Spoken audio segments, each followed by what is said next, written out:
Bem-vindos ao primeiro encontro do Logotonia do ano de 2019. Eu sou o Guilherme Fóscolo, professor aqui da UFSB e, enfim, vou estar sendo o host desse encontro hoje, em que a gente vai discutir o filme documentário Hipernormalização, do Adam Curtis. Estão aqui comigo o Márcio Carvalho, que é professor também daqui da Universidade Federal do Sul da Bahia, e o Gabriel Nassis, que é estudante de História da Universidade Estadual de Santa Cruz. Então, bem-vindos. Vou passar a palavra para o Márcio, que vai introduzir para a gente o documentário e a gente já começa o bate-bola. Bom, falar um pouquinho, fazer um resumo do que me chamou mais atenção no documentário. É um documentário um cine-documentário, um ensaio documentário de quase 3 horas de duração, então certamente vai chamar a atenção de pessoas diferentes, elementos diferentes. O Adam Curtis, eu tive contato com ele primeiro com uma série de documentários dele chamado The Century of the Self, foi traduzido o século do ego, se não me engano, em português, em que ele vai falar sobre a apropriação da psicanálise pelas empresas, a criação de relações públicas, o avanço da propaganda no século XX. Eu fiquei muito impressionado com o modo de direção dele. E na verdade, o Hipernormalização, se eu não estou muito enganado, onde eu ouvi a primeira vez alguém falando sobre ele foi o Carapanã, se não me engano, num Vira-Casacas. E aí eu fui atrás e também me impressionei muito. Bom, basicamente o que o Curtis faz ao longo dessas quase 3 horas é reconstruir a história da geopolítica mundial a partir da década de 70. Mas ele faz isso, essa história da geopolítica mundial, não a partir de um viés político, mas a partir de um viés que me parece ser de uma construção de uma narrativa. Ele constrói uma narrativa e traz elementos de todos os segmentos da sociedade para tentar amarrar essa narrativa geopolítica. Então ele começa falando da ascensão do capitalismo financeiro, né, dos bancos tomando de assalto o poder político, mas ao mesmo tempo ele conecta com relações internacionais, conecta com o individualismo crescente da sociedade, com a ascensão das redes sociais, mais para frente, a ascensão das redes sociais, que na verdade encarnaria ou representaria esse individualismo. Então ele no final das contas cria um grande mosaico muito complexo. Eu acho que essa é a primeira palavra a ser trazida aqui, a complexidade, né? Ele tenta mostrar para a gente essa complexidade da sociedade atual e tenta mostrar como o mundo político acaba tentando fugir dessa complexidade, criando uma narrativa mais simplificada. Depois a gente fala um pouco sobre a estrutura do próprio documentário. Só rápido de interromper, Márcio, só para lembrar que o documentário ele está gratuito, legendado no YouTube, e a gente vai deixar o link na descrição desse episódio para quem quiser assistir. Né? Beleza. E é de 2016. De 2016, isso. Então, nessa narrativa que ele propõe para a gente, talvez as coisas que tenham mais me chamado a atenção tenham sido, primeiro, a complexidade do mundo atual, do mundo contemporâneo, e na tese dele, o que parece ser a tese dele, é que o mundo político começa a tentar escapar dessa complexidade, criando uma narrativa, ou criando narrativas mais simplificadas, mas que misturam realidade e ficção. Os termos que ele usa são esses. Realidade e ficção misturadas a um ponto que se tornam indistinguíveis. Tá? Da minha parte, eu acho que esses dois temas, a complexidade e essas relações entre teoria e ficção estão muito dentro do que a gente tem discutido no grupo de pesquisa. Eu só fiquei curioso, você assistiu o documentário do Curtis antes de você começar a produzir o Ficciones sobre o Império do Indivíduo? Depois, bem depois. Bem depois. O Ficciones, esse texto, o primeiro texto do Ficciones, eu escrevi já tem uns 10 anos. Faz muito tempo. Porque eu lembrei disso quando eu estava assistindo o documentário, né? Eu queria fazer 2 colocações rápidas, assim. A primeira delas é porque eu achei bastante interessante essa proposição do Adam Curtis a respeito da simplificação da complexidade no horizonte contemporâneo. E eu queria trazer um pouco, assim, a minha familiaridade com isso por outra via, que me parece que ao longo das décadas de 60 e 70, uma série de teorias a respeito do fim da história ou do presentismo começaram a emergir. E há uma entrevista, que agora eu não me lembro da fonte dela, com um teórico da teoria da literatura norte-americano, que é o Hans Ulrich Gumbrecht, em que ele vai discutir o fim da política dentro do horizonte da filosofia da história que ele propõe. E eu acho que ela vai muito de encontro àquilo que o Adam Curtis está sugerindo. E a ideia, mas que está sendo movimentada ali pelo Gumbrecht, é de que haveria uma crise da história, que, enfim, ela explode na década de 60 principalmente, mas ela já é recorrente na Segunda Guerra Mundial, e seria a crise das grandes narrativas, que o Lyotard, no livro dele, A Condição Pós-Moderna, de 69, já meio que denuncia, por assim dizer, né? E o que o Gumbrecht vai atentar é que aquilo que ele vai chamar de horizonte historicista, que seria o horizonte que a teoria da história, como Geschichte, a filosofia da história hegeliana, que é aquela que a gente conhece, entre aspas, dá origem à disciplina história como a gente conhece hoje, ela começa a se dissolver. É um horizonte em que você teria, de fato, aquela imagem de passado, presente e futuro, o presente como um horizonte quase imperceptível, onde está localizado o sujeito histórico, o sujeito moderno, espremido entre o passado que fica para trás, na medida que o sujeito avança no tempo, e o futuro que vai se abrindo como horizonte aberto de possibilidades. E para o Gumbrecht, esse é o horizonte da política moderna. É o horizonte do início do século XX, que torna possível tanto as liberais democracias, quanto a proposta, segundo Gumbrecht, comunista de alteração do futuro.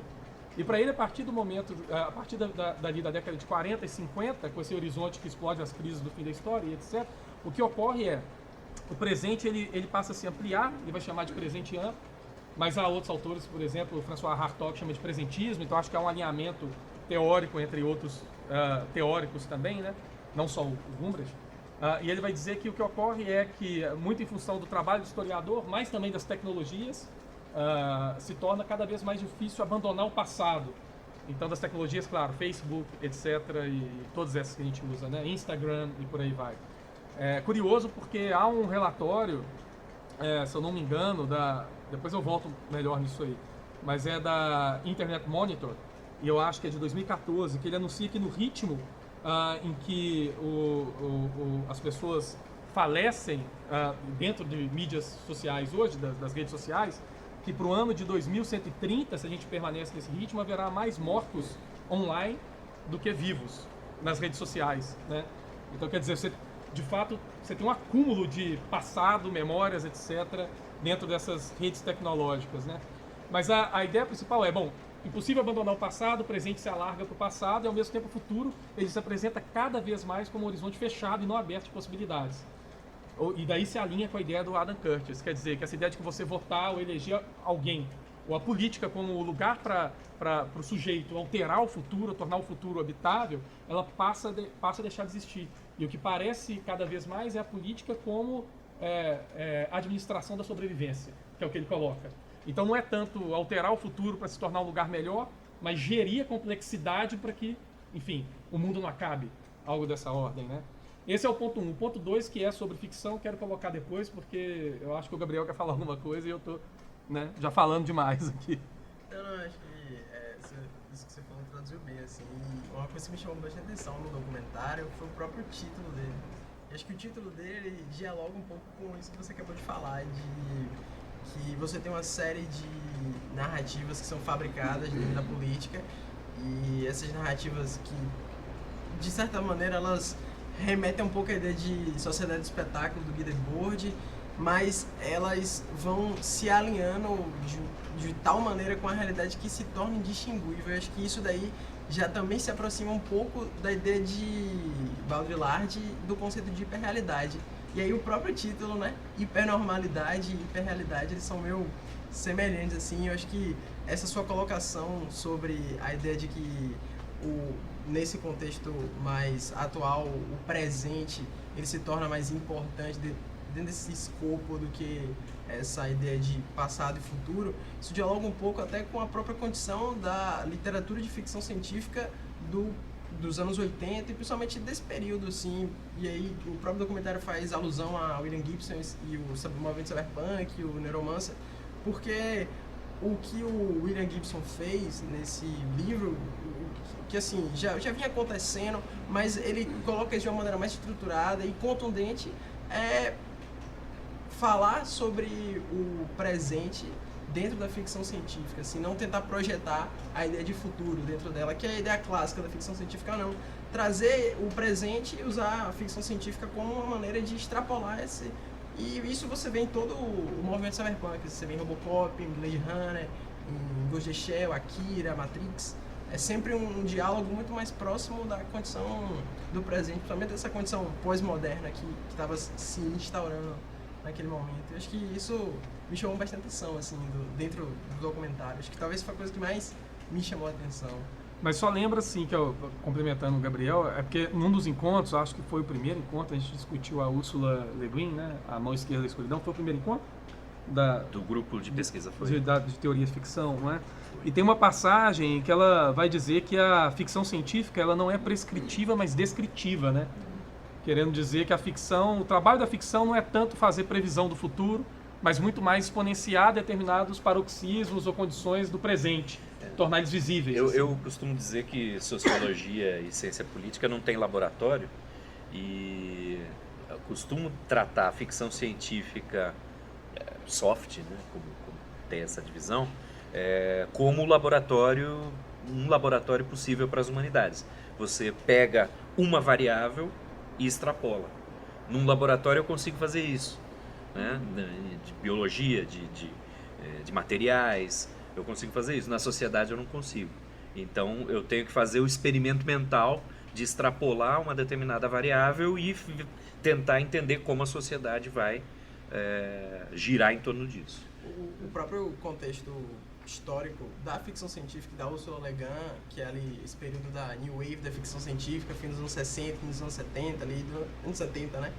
Ele diz um pouco sobre isso, assim, sobre essa mudança de percepção em relação a... Porque, querendo ou não, esses conceitos tratados no movimento cyberpunk, eles já vinham sendo gestados na ficção científica, sei lá, dos quadrinhos europeus, Metal Hurlan, 2000 AD, Cannibale, e isso vai ficando mais contundente. O Henri Bilal, Sim, o Henri Bilal, Moebius, o Druillet, essa galera toda, eles já vinham absorvendo esses elementos, que a New Wave, né, principalmente o Philip K. Dick, inseriram, assim, o Frank Herbert, também a Ursula Le Guin.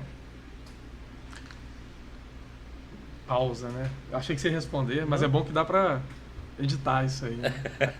Bom, mas assim, é porque nesse contexto, eu achei que o Márcio ia falar alguma coisa, mas se ele não vai, eu acho que cabe a gente passar por aquela discussão do atual virtual do Deleuze, e a gente volta para isso, a discussão da ficcionalidade, né? E da ideia, principalmente dentro do documentário hipernormalização, para a gente não fugir muito, depois a gente vai para as outras coisas, né? Eu vou ler só uma passagem, então, do texto Atual Virtual do Deleuze, e que foi publicado originalmente no anexo de uma edição dos diálogos dele, né, pela editora Flammarion, em Paris. E a passagem é a seguinte, eu vou pedir para o Márcio ler, porque a voz dele é melhor do que a minha, é mais... A filosofia é a teoria das multiplicidades. Toda multiplicidade implica em elementos atuais e elementos virtuais. Não há objeto puramente atual. Todo atual rodeia-se de uma névoa de imagens virtuais. Essa névoa eleva-se de circuitos coexistentes mais ou menos extensos, sobre os quais se distribuem e correm as imagens virtuais. É assim que uma partícula atual emite e absorve virtuais, mais ou menos próximos, de diferentes ordens. Eles são ditos virtuais à medida que sua emissão e absorção, sua criação e destruição acontecem num tempo menor do que o mínimo de tempo contínuo pensável. E à medida que essa brevidade os mantém, consequentemente, sob um princípio de incerteza ou de indeterminação.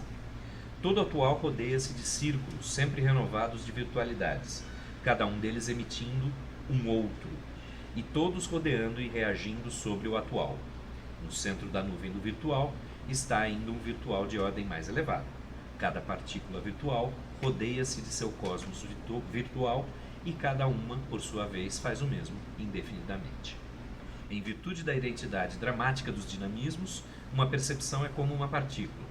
Uma percepção atual rodeia-se de uma nebulosidade de imagens virtuais que se distribuem sobre círculos moventes cada vez mais distantes, cada vez mais amplos, que se fazem e se desfazem. São lembranças de ordens diferentes. Diz-se serem imagens virtuais à medida que sua velocidade ou sua brevidade as mantém aqui sob um princípio de inconsciência. Love Times. Bom, o que eu acho curioso disso aqui é que eu tinha começado a falar do Gumbrand, falei que tinha um segundo ponto, é que o texto, porque no hipernormalização o Curtis vai lidar com ainda as chaves de, né, realidade e ficção, né? E o Deleuze ele propõe alterar essas chaves nesse texto para o atual e virtual. E eu acho que a ideia que está aí por trás, duas coisas curiosas, né? A primeira delas é que a linguagem dele é toda uma linguagem eu acho, da informática já, né? Circuitos, etc., redes e por aí vai, né? Que eu acho que seria totalmente impossível sem a imagem da cibernética ou da rede de computadores a essa altura do campeonato, apesar dele não falar diretamente, né, em computadores e tudo mais, né? E a segunda coisa é porque quando a gente estava discutindo antes de começar a gravação, você utiliza a chave real e ficcional, você dá a entender de que existe uma ficcionalidade que não é, na realidade, o real, né? Que é qualquer outra coisa, que é uma invencionice, né? E quando você usa a chave atual e virtual, o atual como aquilo que permanece e o virtual como aquilo que dialoga com o atual e tem potencial de atualização, por assim dizer, o estatuto da ficcionalidade muda. E eu acho que isso faria mais sentido até dentro do documentário do Adam Curtis, né? Na medida que há vários exemplos que ele tenta elencar de como que determinadas virtualidades ou ficcionalidades elas passam a ter efeitos reais na grande política, né? E não só ter efeitos reais, como se tornar de determinada maneira real, se tornar a atualização do pensamento e da concretude das coisas, né? Ela não está só flutuando num terreno abstrato e tudo mais, né?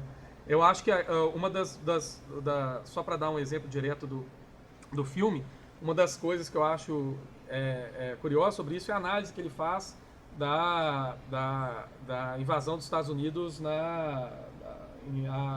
ao Líbano, né, com Gaddafi. O argumento dele inteiro é de que a fonte do problema, o início das ações terroristas, etc., tem que ver com a Síria e o Assad, né? E que como os Estados Unidos faz uma avaliação de que uma invasão, uma retaliação à Síria teria custo mais elevado do que uma retaliação ao Líbano, eles constroem uma narrativa, em tese ficcional, para responder aos ataques terroristas no lugar onde é que os custos seriam menores, né? E ele dá a entender que isso configuraria um afastamento de uma política realista movimentada anteriormente pelo Henry Kissinger, né? E é curioso, porque para mim me pareceu aí muito contrário. Me parece a continuidade de uma política realista, ou seja, no sentido de que você quer reduzir os custos de um ataque, mas você quer passar um recado ainda. E Líbano tão bom quanto qualquer outro lugar para avançar um recado para o Assad ou para a comunidade árabe de maneira geral, né? E em segundo lugar, a concepção de que a narrativa ficcional nesse sentido, ela tem respaldo de atualidade, né? Ou de realidade. Então não é totalmente ficcional a narrativa, né? Ela se concretiza tanto no ataque quanto numa política realista de Estado, né? Deixa eu falar uma anedota aqui. Eu tenho um amigo meu de Sorocaba, faz tempo já, que ficou chocado quando eu contei para ele que Sherlock Holmes não era uma figura real. E ele falou, olha, assim não tem graça, assim é fácil. Eu escrevo o livro, eu invento as pistas, eu invento o que ele descobriu, né? O curioso dessa anedota é o seguinte, Sherlock Holmes é uma personagem ficcional, mas existe todo um turismo montado em ir visitar a Baker Street, né, 21B, é isso? 21A. Baker Street, tem toda uma realidade montada em torno dessa virtualidade ou dessa ficção. Então eu acho interessante essa mudança de chave para virtual e atual. Se a gente parar para pensar, não querendo trazer prematuramente o papo para a nossa política, mas a mamadeira de piroca existe ou não? Ela ganhou uma eleição. Eu vou falar que não existe? Não, teve efeitos concretos, né? Tem efeitos concretos. Você citou Frank Herbert. Eu lembro de Duna. O pensamento é real, faz parte da realidade, porque ele tem efeitos reais e tem efeitos na concretude do mundo. Né? Isso está lá no Duna. No caso da política nacional hoje, né, e que não é só nacional, eu acho que meio que o documentário não chega, porque não pode chegar, né, no Brasil, né, mas chega em Trump, né, e me parece que o que movimenta... E Brexit. E no Brexit, E o que movimenta essas grandes políticas é o mesmo fator, assim, né, quer dizer, a descoberta ou a inserção, eu acho, na grande política dessas virtualidades, assim, né?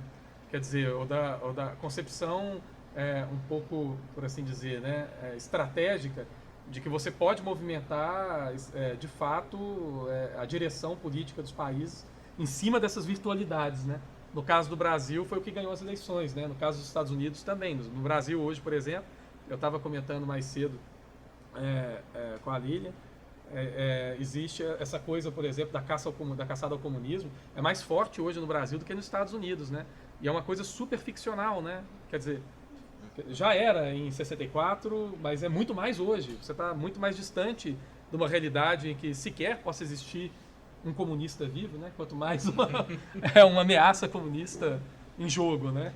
Então eu acho que, de fato, você produz uma realidade que justifica o avanço de uma série de coisas, mas que na cabeça da população de maneira geral se torna muito atual, né? Quer dizer, você vai hoje no Twitter do Bolsonaro e você vê lá que dentro dos não sei quantos milhões de seguidores, a grande maioria continua apoiando esse tipo de política, né? Primeiro, de identificação olavista do PT com o comunismo, que eu acho que foi a grande contribuição do cavalo de orvalho para a política bolsonarista, né? E, em segundo lugar, o apoio meio que incondicional dessa turba, essa população, a essa fantasia de que você tem que desesquerdizar, descomunizar o Brasil, né? Como se a natureza de todos os problemas imediatos do Brasil fosse, de fato, uma natureza conspiratória, né? E não só brasileira, mas mundial. Né? Me parece que em reunião agora nos Estados Unidos, os representantes do governo, que eu não lembro o nome, né? Terminou um texto que ele escreveu lá com uma máxima dos templários e lá, né? Das cruzadas. Então acho que tem essa fantasia, esse imaginário assim, ultra, bom, para muita gente ultra absurdo, mas que tem cumprido uma agenda, assim, né? Você falou imaginário e o Baudrillard, ele, quando está escrevendo Simulacros, ele flerta um pouco com essa ideia de imaginário, principalmente imaginário na perspectiva do estruturalismo francês, Gilbert Durand, e isso dialoga um pouco com a ideia de regime diurno que ele coloca, assim, que você tem uma série de imagens que são associadas à força, à masculinidade, à heterossexualidade, a uma série de características das sociedades indo-europeias. E aí, de uma maneira muito geral, né, se você vai analisar, por exemplo, essas narrativas que são fabricadas, por exemplo, a situação de Bolsonaro no poder, você tem uma valorização de vários aspectos que dialogam com essas colocações que o Durand, por exemplo, coloca sobre imaginário. E as pessoas se sentem identificadas por essas imagens e, consequentemente, a relação que essas pessoas estabelecem com as imagens que essa narrativa dele foi criada faz com que elas apoiem essa mudança, essa transição, né, do imaginário para o real. Você vê o imaginário afetando de maneira concreta a realidade, através das ações dos indivíduos. Eu não sei, eu fico, às vezes eu realmente fico na dúvida, e estou pensando aqui na definição de hipernormalização que tem no documentário, que a gente não deu ainda. Eu vou ler aqui um trecho de um artigo do The Intercept. O artigo é Eles Mentem e Nós Sabemos que Eles Mentem, do Cuenca, JP Cuenca. Talvez ele... João Paulo Cuenca. João Paulo? João Paulo João Paulo. João Paulo É Cuenca. escritor brasileiro. Talvez ele tenha definido de uma maneira mais concisa. Sabemos que nada está funcionando e que não tem a menor chance de funcionar. Mas para a grande maioria, a saída é aceitar isso como normal. Não poderia ser de outro jeito. E às vezes eu me pergunto mesmo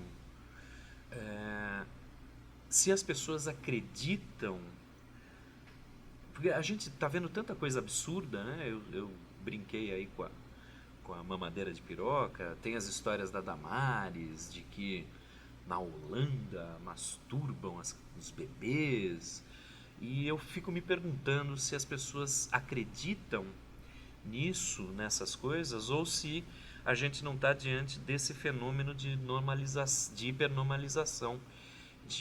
Olha, tá tudo tão ferrado, tá tudo tão errado, que não interessa se eu acredito ou não, eu vou encarar como se isso fizesse parte da realidade. Eu não sei, eu realmente não consigo entrar na cabeça das pessoas que acreditam nessas narrativas, se elas efetivamente acreditam nisso, né, nessas coisas. E talvez a chave que você traz aí do Deleuze de virtual e real, ou virtual e atual, em que a gente tem uma névoa de virtualidade, talvez ajude a gente a entender que esses fenômenos, essas ideias, esses memes, eles têm essa névoa de virtualidade que fazem com que a gente já não consiga mais entrar no âmago. Aquela velha dicotomia lá da filosofia entre aparência e essência se perde aqui. Você não consegue mais diferenciar aparência e essência. Mas esse é o ponto. Eu acho que o documentário, nesse sentido, ele ainda se agarra um pouco a isso, né? Porque, assim, lembra que para mim, eu acho, né, você me corrija se eu estiver errado, o argumento principal parece que é o seguinte, do hipernormalização, né? Dos anos 60, 70 para cá, existe uma determinada cúpula de poder mundial, e aí, enfim, sempre fica meio enevoado, meio conspiratório. Quem seriam esses poderes, né? Em determinados momentos você pensa que são políticos, né, do presidentes dos Estados Unidos, outros momentos líderes ou ditadores dos países árabes, e outros momentos corporações. Fica sempre um pouco enevoado quem seriam eles, assim, né? Essa cúpula teria abandonado o mundo real, que é complexo demais, e criado um outro mundo, administrado por redes de internet, ficcionalidade e corporações. Aí eu acho que ele erra. Porque eu não acho que você abandona o mundo real jamais. Não é nem interesse, se a gente for tentar ir na filigrana dos interesses em jogo aí, aquilo que se propõe. Né? Nenhuma grande corporação abandona o mundo em função da complexidade do mundo. Mas muito pelo contrário. Você pega o Steve Bannon hoje em dia, ele joga com a complexidade em nome de uma série de interesses, né? Dele, das corporações que ele apoia, etc, etc. Né? E daí porque eu acho que de fato... utilizar esse terreno real e ficcional, de invencionice, ele produz mais problemas do que ajuda a compreender uma situação. Porque se você aposta naquilo que você disse agora, na névoa de virtualidade, mas que vai se atualizando, você começa a perceber que não há um abandono da complexidade por parte dos grupos de poder, mas há uma tentativa de captura dessa atualidade, por assim dizer, lançando-se mão de uma série de artifícios, né, da virtualidade. Então é menos ingênuo, parece muito mais insidioso, né?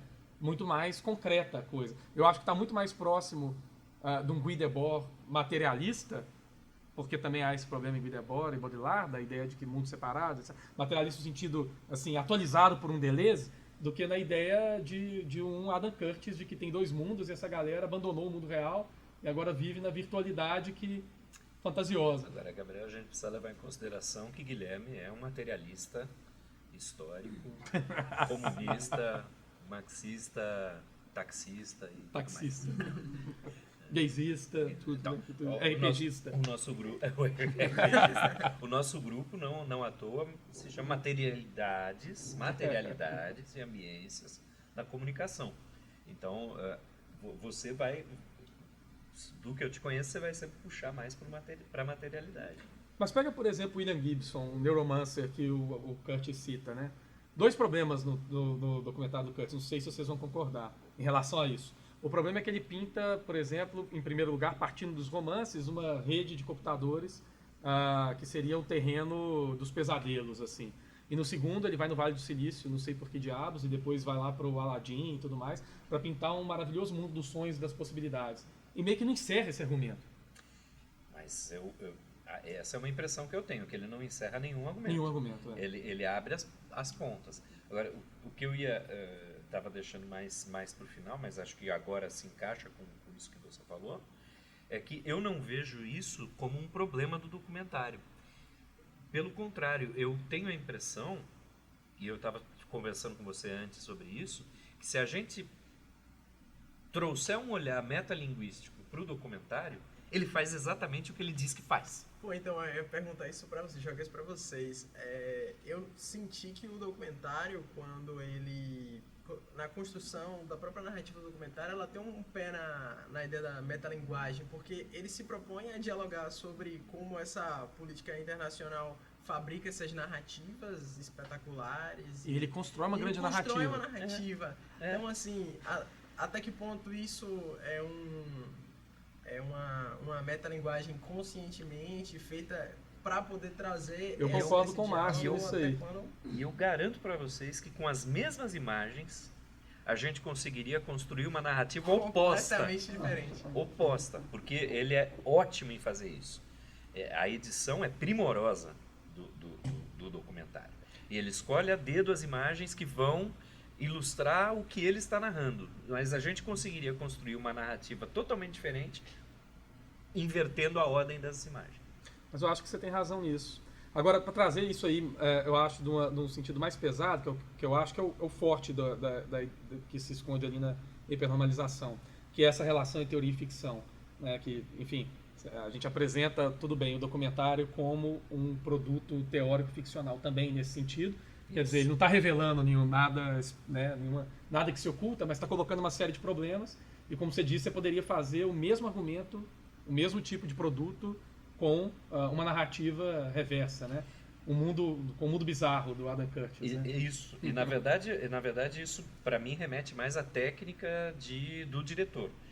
Por exemplo, vocês assistiram o documentário do Senna e da Amy Winehouse? Não vi nenhum dos dois. É o mesmo diretor, me fugiu o nome agora. Agora, ele tem um modo de construir documentário que se você olhar os dois, é igualzinho. Ele vai montando a vida do cara, tal, daí em um certo momento ele torna o personagem principal um herói e em algum momento ele constrói um vilão, que no caso do Senna é o Prost, no caso da Amy é o pai dela. É o Asif Kapadia? Isso.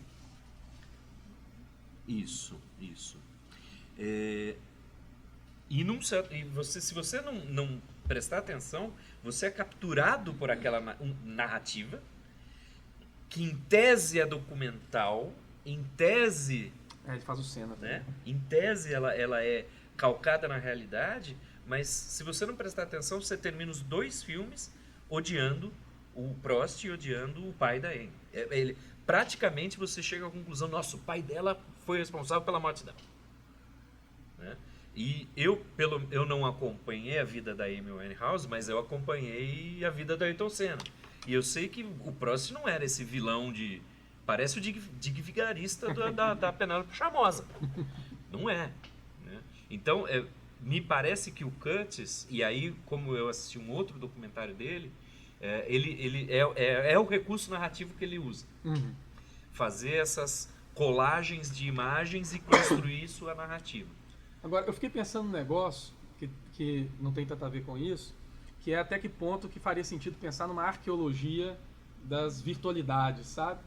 Uma arqueologia no sentido Foucaultiano, de recuperação dessa coisa. Porque pensa, ele, óbvio, vai na internet para pensar nisso aí, etc. Eu acho que abandona rápido demais o lance da internet e foca bastante nesse lance do Aladdin, das análises de números atrás dos números e etc.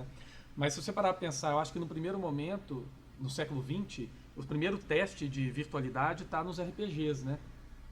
Aí depois para os computadores, né? E aí a chegar a tal ponto essa virtualidade, eu acho, de que você pega algumas... Então tudo bem, tem desde o Existence, que a gente estava conversando outro dia, né? Até uma série, por exemplo, de anime, que é aquela Sword Art Online. E todos esses e uma série de outros, mas todos essas ficções, né? Elas têm em comum a característica, até Tron, tem em comum a característica de compartilhar a ideia de que os efeitos da virtualidade, eles não estão fora da realidade, da atualidade. Então você sempre sofre efeitos reais por essas brincadeiras aí, né? E no RPG que não tem nada a ver com o computador, pelo menos assim, quando a gente pensa em tabletop, no jogo vivo. De mesa.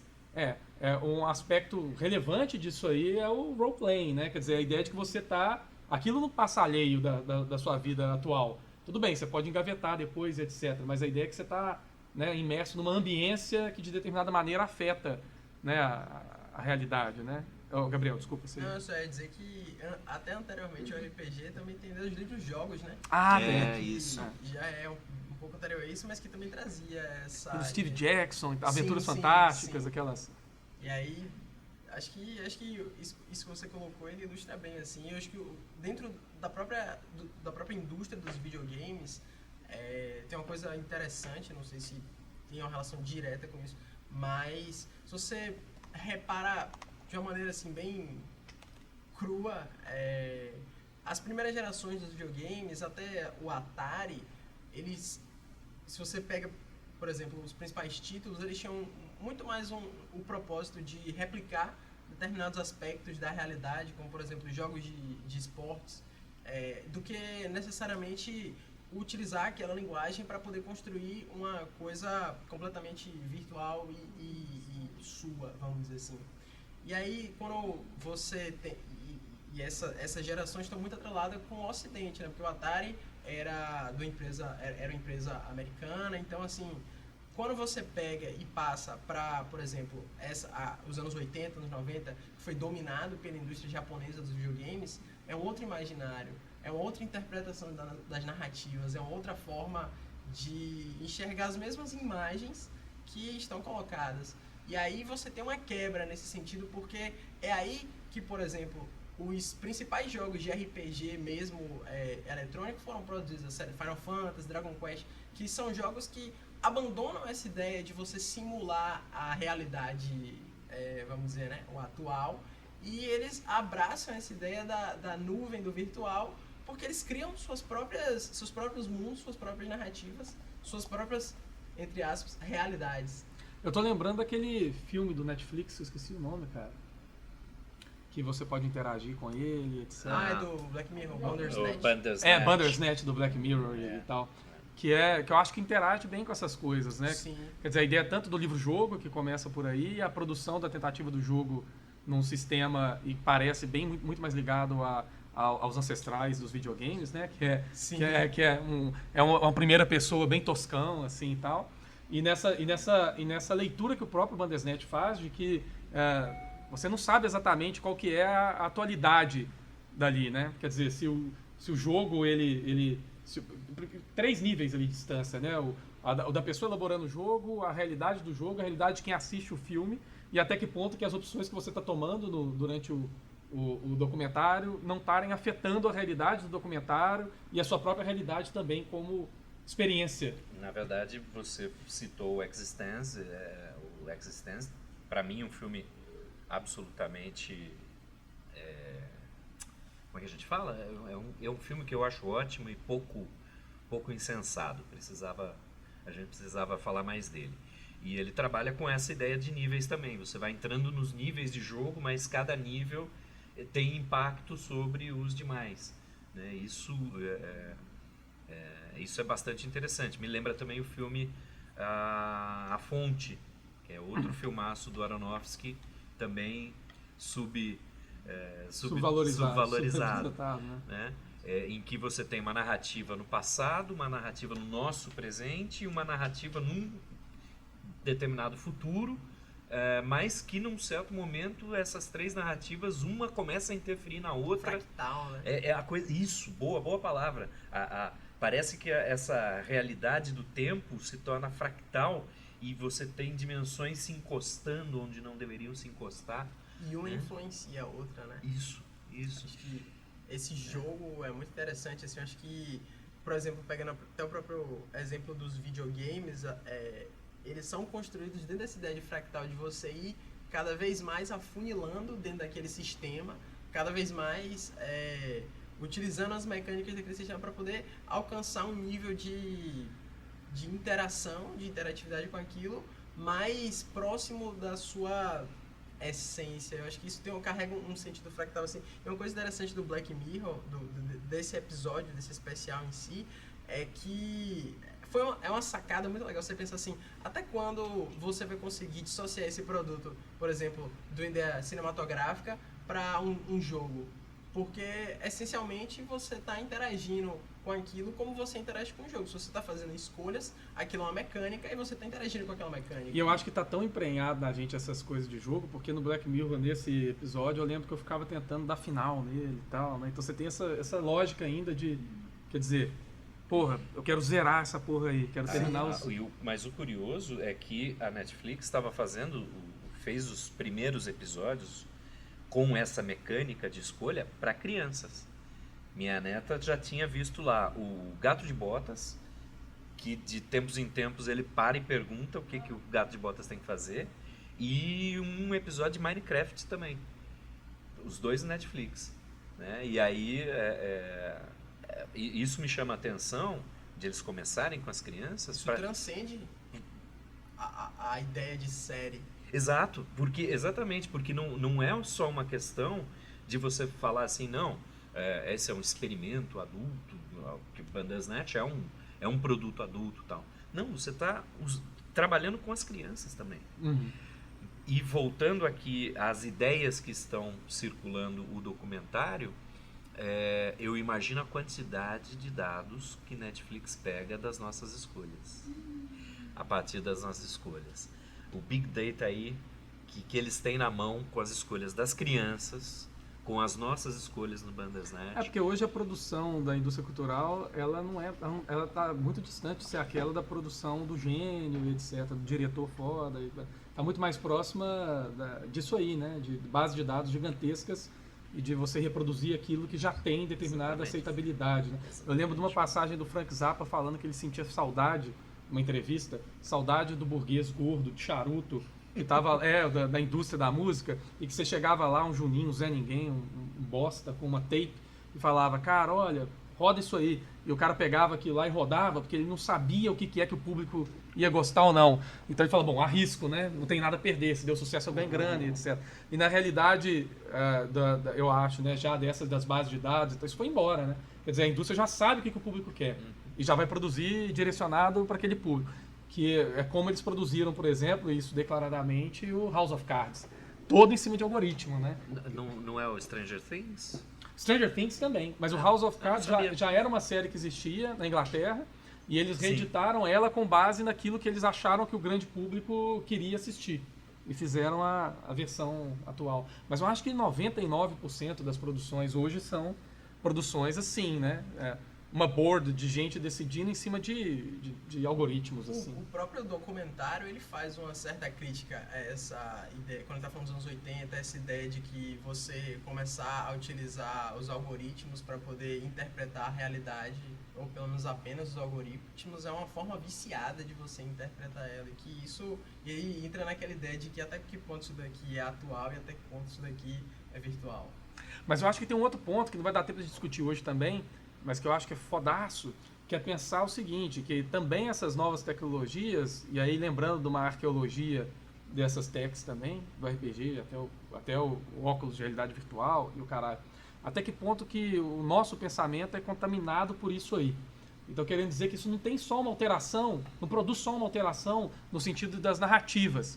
De que, por exemplo, se atualiza como virtualidade pelas narrativas, mas nas formas de pensar. Sim. Então, Porque ao longo quando você joga o jogo, você não fala como você assistiu o filme, fulano fez tal coisa, você fala eu fiz. Independente de sua narrativa criada. Tem até dois conceitos, não sei se dá tempo, mas tem dois conceitos que são da narrativa embutida e da narrativa emergente. Eu não lembro agora quais foram os atores, vacilo aqui, mas assim, a ideia da narrativa embutida é o roteiro que já existe dentro do videogame, assim, é a ideia de que fulano vai sair do ponto A até o ponto B, sabe? O Mario vai sair de tal lugar e vai procurar o castelo da princesa. Essa é a narrativa embutida, que é a narrativa que o videogame compartilha com o teatro, com o cinema, talvez com a música, com a poesia, com uma série de outras formas de arte. Só que o que o videogame tem, ou então talvez o que ele tenha de uma maneira muito mais contundente do que as outras formas de arte conseguiram ter, é o fato de que ele tem uma narrativa emergente. A narrativa da sua experiência com aquele sistema de dados, com aquela rede de informações que é tipo criada. Skyrim, mundo aberto. Exatamente, porque assim, e do o outro, ponto A até o ponto B, linear. você encontrou tal coisa, você fez tal coisa, você passou por uma série de acontecimentos que diz respeito à sua experiência com o jogo. Mas o que eu acho do caralho disso é isso, quer dizer, esses jogos, essas tecnologias, não são só os jogos, propõem novas estruturas de pensamento. Isso. Né? Ao longo do século XX tem uma série de autores que trabalham com isso. Né? O Flusser trabalha com isso, com a filosofia da caixa preta, sobre máquina fotográfica, o Deleuze, imagem e movimento com cinema, o Kittler com todas as tecnologias de escrita e comunicação, querendo dizer, não existe o pensamento isolado das tecnologias que você usa para expressar esses pensamentos. Quer dizer, os próprios pensamentos são as tecnologias e há um jogo de produção de modos de pensar ocorrendo com essas techs, né? E eu acho que isso tem um impacto muito forte e pouco explorado no documentário do Adam Curtis, porque o Curtis fica muito nessa coisa das narrativas.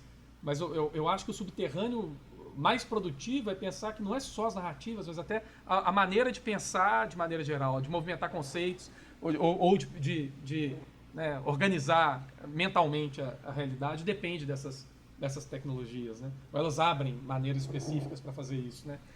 Dentro da filosofia é um movimento específico, inclusive, do século XX, que pensa que a saída para vários problemas filosóficos ou conceitos filosóficos estão dentro dessas novas formas de pensamento que se abrem pelas tecnologias, né? O Flusser mesmo é um cara que acha que você tem que movimentar algumas respostas assim, né? Eu puxar um pouquinho esse papo de videogames, eu tenho a impressão também, claro, com o avanço da técnica dos jogos, vai permitindo os mundos cada vez mais abertos e a liberdade cada vez maior. Ainda a gente está num mundo em que o programador tem que ter pensado alguma coisa para você poder fazer, né? Mas, de qualquer maneira, se você pegar a liberdade que você tem hoje você citou o Skyrim. O Skyrim já tem 8 anos, acho que ele é de 2011, eu acho. Acho que é 2011. Acho que é por aí, né? E ele já permite você fazer uma narrativa completamente diferente.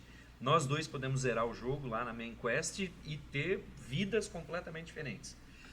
Mas isso nem de longe se compara, por exemplo, com a quantidade de possibilidades de ação que você tem num Zelda. Eu ia falar isso agora, Breath of the Wild. O Zelda Breath of the Wild é maravilhoso. É um negócio maravilhoso. Porque ele é construído a partir da sua experiência com o jogo. Isso. É você chegar no ponto de você, entre muitas aspas, né, abandonar essa ideia de uma narrativa que existe ali programada para uma narrativa que surge da maneira como você interage. Eu acho que tem um pouco também no modo Nemesis lá do Shadows of War, né? Do Senhor dos Anéis. Shadows of Mordor. Shadows of Mordor. Tem os dois, né? A A continuação. Que o modo Nemesis é mais ou menos isso, né? Você tem tudo bem, uma main quest, mas não é o principal. Você termina ela até meio rápido, assim. O principal é que os NPCs e os orcs e os ogros, sei lá, que você interage, eles são animados por inteligência artificial. E daí você começa a ter vendetas e disputas que só emergem com cada experiência de jogo, assim. No caso do Zelda, chegou ao ponto que eu joguei com minha neta. Minha neta se especializou em cozinhar a fazer as poções, os alimentos que dão energia, etc, etc. Chegou ao ponto da gente terminar o jogo, um olhar para a cara do outro, os dois tristes porque a gente terminou, e passaram 3 dias, vovô, vamos lá na Vila Cacarico cozinhar alguma coisa? Vamos. Pois não, a gente tá falando do Zelda, e assim, naquele momento em que eu referenciei nos anos 80 essa virada da indústria dos videogames e essa ideia de que vamos parar de tentar simular a realidade e criar a nossa própria, eu tava me referenciando diretamente ao primeiro Zelda, porque o primeiro Zelda foi o que deu origem a isso. Claro, existiam outros RPGs antes, mas assim, o primeiro, não que Zelda seja exatamente um RPG, mas assim, o primeiro Zelda, ele é o que estabelece e influencia pelo menos tudo que foi produzido nos anos 80 e 90 em relação a RPG, assim, diretamente, sabe? Se a gente fosse trabalhar com a ideia de essência, ele é a essência desse movimento. E ele carrega isso, essa ideia de que você vai... Claro, né? Existe uma narrativa ali muito, muito pequena, muito rasa, mas assim, a narrativa que se constrói de verdade é a narrativa que você tem interagindo com o jogo.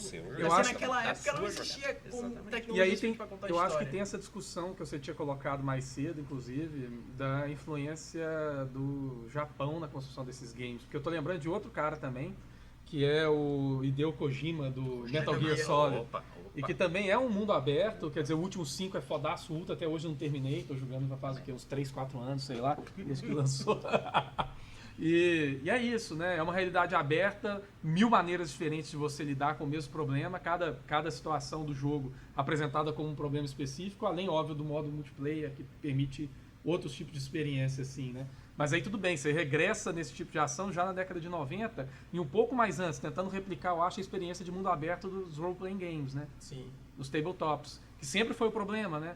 Porque quando você pegava RPGs de videogame, então a experiência não parecia a mesma, né? Parecia muito mais sei lá, uma experiência de porrada que não é tão satisfatória quanto tudo aquilo que o jogo abre. E eu acho que o multiplayer, no final das contas, foi a grande sacada para tentar resolver esse problema.